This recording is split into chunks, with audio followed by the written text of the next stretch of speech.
When Trevor Colborn came to Orlando to become Florida Tech's second president, he came with two goals in mind. The first was cosmetic. The university was rapidly diversifying its subjects, and its student body was growing in tandem. The old name wouldn't cut it. It was more than just a tech school. And like that, Florida Technical University died, and the University of Central Florida was born. The second goal was far more ambitious, the creation of a football team. A college football program, in its most utilitarian sense, is a means for a university to advertise itself every weekend to live and television audiences alike. Trevor Colborn knew what this visibility could do for his university, but perhaps he could see it. Orlando was, after all, a growing epicenter of entertainment on the eastern seaboard, and the area was booming as a result. Florida as a whole had more population than the state could handle, and its growth was only just beginning. If California and Texas could host more than three major programs, why couldn't Florida? Perhaps he could see it. The long, painful odyssey it'd take to get there.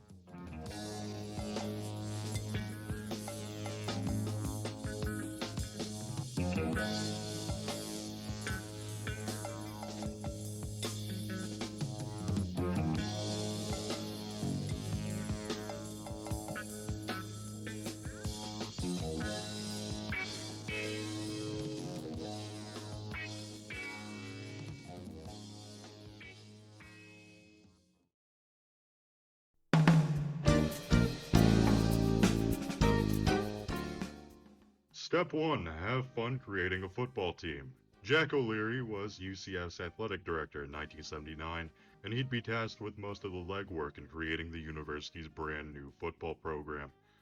Luckily, he was not only a former Miami player, but a former assistant coach under Bear Bryant. O'Leary was the man for the job, whether he really wanted to or not. Step 2. Recruit the scraps. O'Leary's first step would be assembling a ragtag group of UCF students that'd be interested in playing some football, with prospects paying for their own equipment to come out. His outreach would later prove a success, and UCF's first team, primarily of local farmhands, was assembled. Step 3. Pray for help. O'Leary's pool of available assistant coaches was, shockingly, pretty small, so most of the jobs just went to UCF grads that knew just enough about football to work as volunteer assistant coaches. For UCF's first head coach, he'd find retired NFL and CFL quarterback Don Jonas to take on his first, and only, coaching job. It was a hastily constructed coaching staff coaching a hastily constructed team, ready to take on Division III football. Step 4. Find a place to live, and some cash. O'Leary's next job would be to acquire enough cash to cover his future team's expenses, and find a suitable home for Orlando's newest sports team. On the cash front, he'd raise right around $40,000, just enough for travel fees and uniforms. And on the stadium front, he'd sign a deal to play in the constantly renovating, mostly structurally stable Tangerine Bowl. With local broadcasting rights set, UCF had the assets it needed to make its grand entrance into NCAA football. And finally, step 5. Presentation. O'Leary would gather his prospects in a semicircle to view a uniform housed in a brown paper bag. We are going to look like Notre Dame, referring to a uniform that looks nearly identical to Notre Dame. Gold pants, a gold helmet, and a black jersey, a look that will, in one way or another, follow this team to the modern day. The Fighting Knights were born, and 8 months after Trevor Colborn willed the program into existence, O'Leary's experiment would take to the field. Before the upstart program lie 3 divisions, 2 subdivisions, and 2 more informal groupings that keep the cream of the crop from mixing with the hundreds of small community colleges and regional universities that make up the forgotten majority of the sport. It's a class system not meant to be traversed, but riches exist for those who attempt to do so. Florida is unique in that it doesn't truly have a flagship university, none in the legal definition and none in the informal definition. Instead, Florida's elite are the three-headed beast of Florida, Miami, and Florida State. By the time of the Knights' founding in 1979, none had reached their prime, yet the foundations were being laid. Each program will rake in tens of millions of dollars, sell merchandise across the Southeast and beyond, and make their mark on the national stage. It's this footprint, this reputation that a successful college football brand creates, that UCF is determined to chase. For now, however, they're stuck in the basement, Division 3. Yet, it doesn't take long for the Knights to make it emphatically clear that they don't really belong here. This is UCF's first game, an away game against a tiny Catholic school in North Tampa, and it's a complete shit show. The field is more mud than grass, the stands are tiny, and a storm occurred just before this matchup, leaving unmaintained ponds across the field of play. Here's the Knights' first touchdown. It's their first score of many to come, with their inaugural game ending in a decisive shutout. This is UCF's first home game, a week later against Fort Benning. The Tangerine Bowl is alive with a Division III record of 14,000 attendees. The stadium, despite being infamously unstable, is a venue worthy of Division I play, having been host to the annual Citrus Bowl for decades. This, too, would end in a Knights victory, with the season culminating in an impressive 6-2 opening record, winning every home game in the process. The community was excited, the team was playing well, and much of their volunteer staff was coming back to work as full-time coaches. Like that, UCF was seemingly here to stay.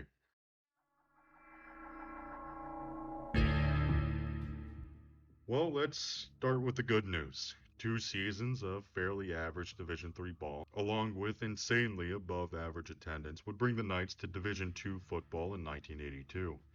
Out from the basement and onto the ground floor, Central Florida had begun its ascent.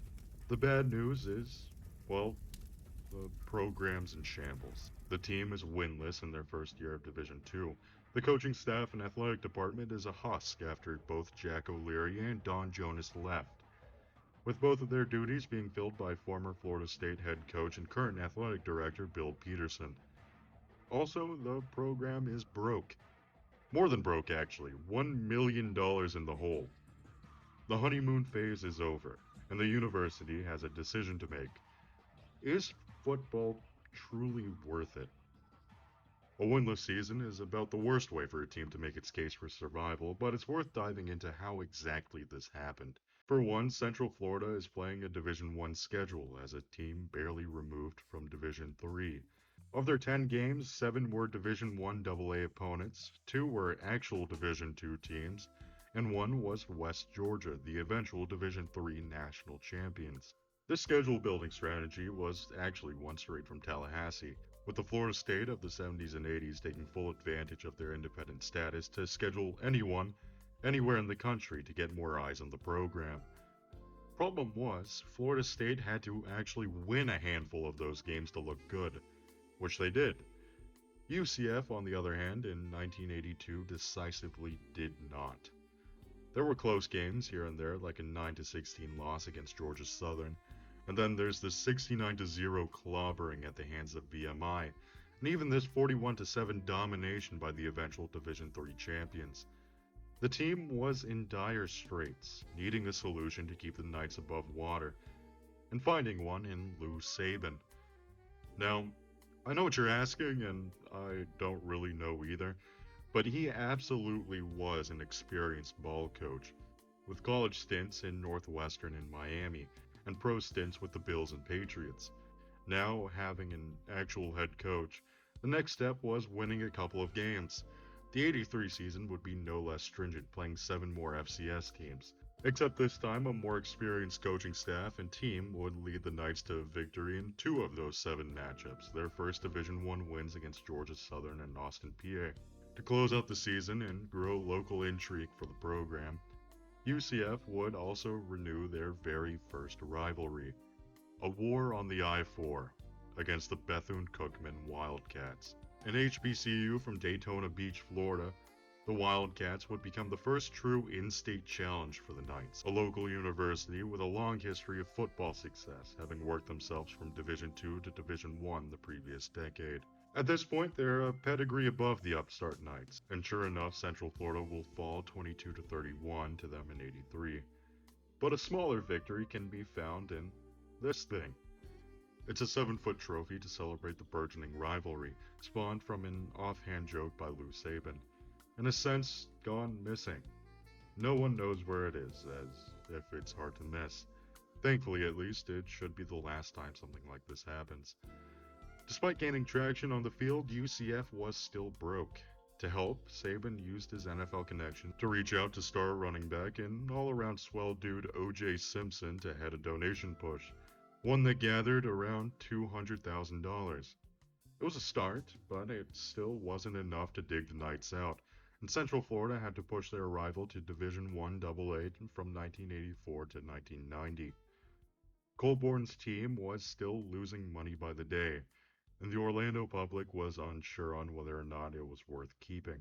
Saban would leave in the middle of yet another bloodbath in 1984, and Bill Peterson would leave shortly after.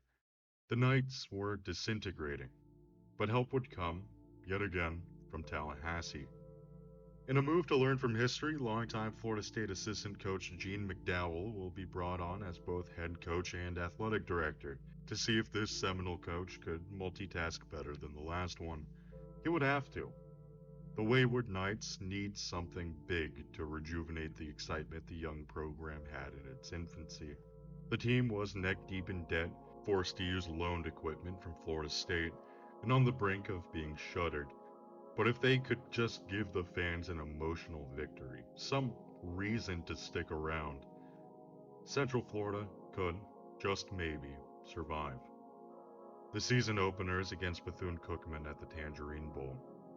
In this sham of a rivalry, they've never beaten them.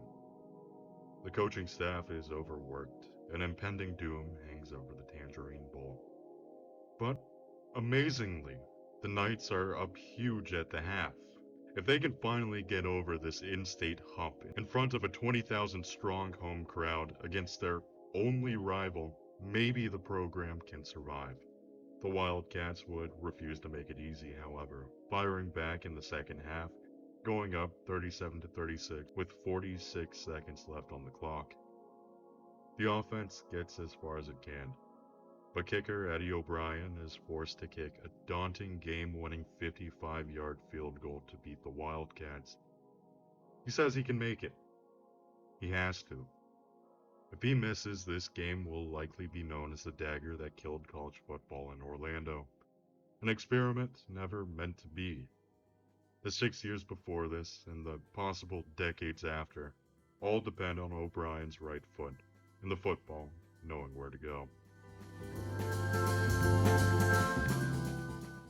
He makes it. Chants can be heard from the audience. Central Florida had toppled Bethune-Cookman for the first time in school history, and Orlando couldn't be more ecstatic. They'd go on to beat Southeastern Louisiana and promptly go on a 7-game losing streak, but hey, they won where it mattered. Plus, their 1986 campaign would improve leaps and bounds over their previous hapless seasons in Division II. Turns out, Gene McDowell actually was a damn good multitasker, bringing the Knights to their very first winning season since 1979, including yet another win over Bethune-Cookman and a handful of blowout victories. That same year, local businessman Wayne Dench would donate over $1 million to the program, ensuring the existence of the Central Florida Knights. What Dench got for his money was his name on the athletic department's building and a winning football team, rattling off an 8-4 regular season record, by far their best season to date, and even punching a ticket to the postseason for the first time in school history, advancing all the way to the Division II semifinals before falling to the eventual national champions, Troy State. Luckily for the Knights, they'd have them on the schedule the next year for a rematch.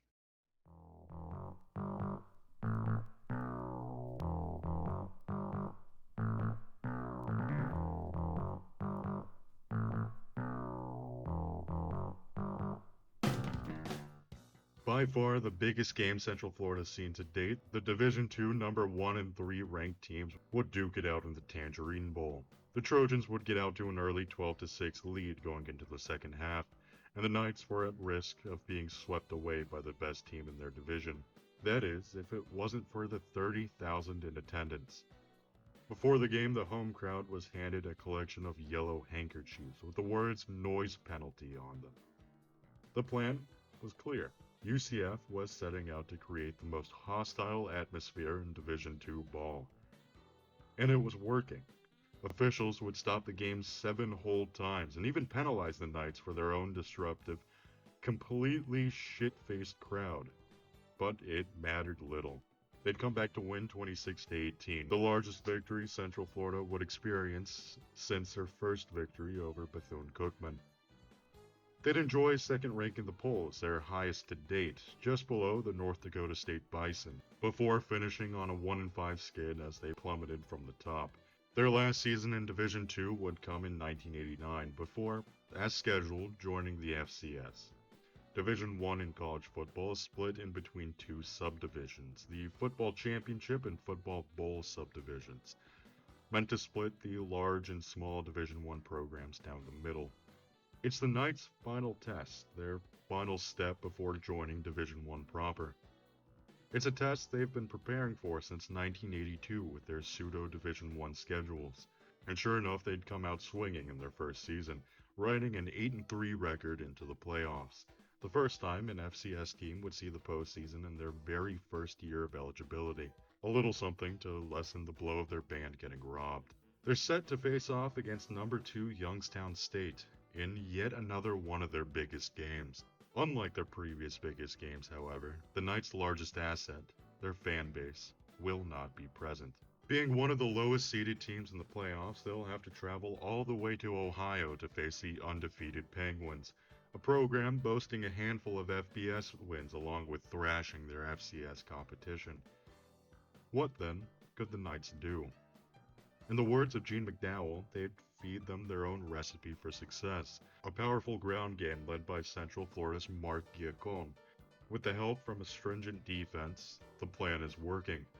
Giacon is gashing the Penguins' lines, and late in the fourth, a field goal is all that stands in the way between Central Florida and their first FCS playoff victory. The kick is up, line drive, it's good! That's good, game's over, we win it, John! They go on to the quarterfinals to play a reasonably uncompetitive game with William and Mary, before falling to the eventual national champions, the Georgia Southern Eagles. 2 years later, after a solid 1991 season, they'd schedule an out-of-conference game with the Moscow Bears. Following the planned Glasnost Bowl, its collapse, and a heavily televised tour of Oklahoma high school footballers journeying and playing across the Soviet Union, the Russian League of American Football would be formed to play some, American football. The first team formed would be the Moscow Bears, one that persisted through the collapse of the Soviet Union and now finds themselves in Orlando taking on the Knights, marking the first time a Russian and American team played one another. On the Bears' sidelines would be their honorary head coach for the game, former Florida Gator Galen Hall, would oversee the 30-0 thrashing they'd get by the half, which made some sense considering how amateur the RLAF was. In many ways, it's more indicative of Central Florida's past. Their first team with a cobbled-together roster and coaching staff, learning the game and its intricacies along the way. The Bears and Russian football as a whole have begun that journey, one that eventually, in the fourth quarter, led to Moscow quarterback Andrei Arsentiev finding receiver Sergei Shabryan in the end zone for their first touchdown on American soil, to the delight of those in attendance. UCF would finish the season with a 6-4 record, and an announcement that the Knights would move to Division I FBS. Their odyssey was almost over. They would be the first team to traverse every single division and subdivision the sport has to offer. They have one last season and test standing in the way of their terminus, a game against an old friend and benefactor. Bobby Bowden's Florida State is a monster of a program, one that sits atop the nation as the consensus team to beat. They are 2 years removed from a national title and 4 years away from winning another. They are a program these Knights have tried to emulate across their journey, in staff and schedule building strategy, and how to go from a state's castaway to a world beater. On September 23rd of 1995, UCF would measure their progress against the Seminoles, and they do so with some weapons. The first was running back Marquette Smith. Once the state of Florida's top recruit, he'd signed with Florida State before having a relatively disappointing couple of seasons and transferring down to Orlando, where he blossomed into a dominant FCS back. By the end of his 2-year stint with the Knights, he would compile a final rushing total of 2,569 rushing yards, a total that remains in UCF's top 5 rushing totals to this day, with only 2 years to build it up. The second is Dante Culpepper, 1994 Florida's Mr. Football. He would emerge as a star multi-sport athlete, with Central Florida having to buck not just Florida's Big Three, but the Yankees as well for the right to land their first star high school recruit, until being hit with some late high school academic hardships. The state's top programs would turn away from one of the nation's most electric prospects, giving UCF the perfect opportunity to not just get them in their ranks, but to help them along the way, building loyalty between the man and the team.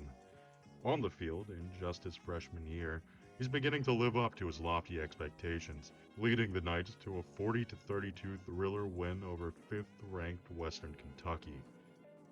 Tonight, the Knights will need him and the star running back he works alongside to be on top of their game.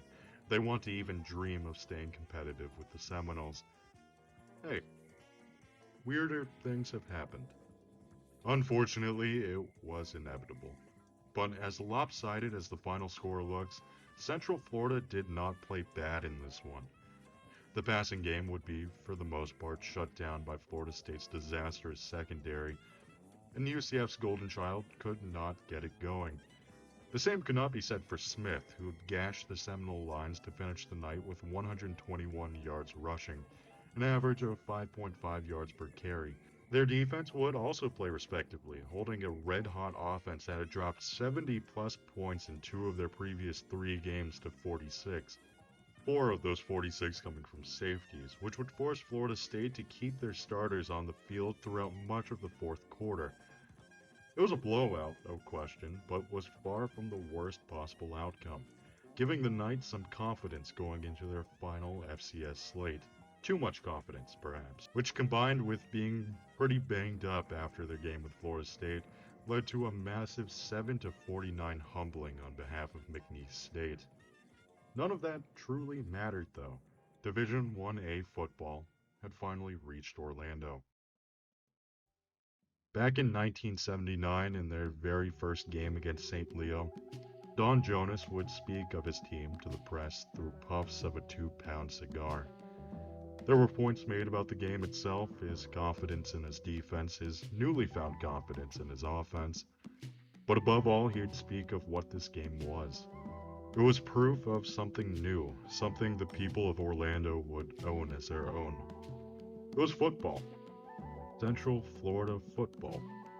The Knights have made it to the pinnacle, from playing this tiny Catholic school to playing flagships, programs even the most casual viewers can recognize. Maybe they'll be there one day. Their odyssey is over, and yet their work is far from done.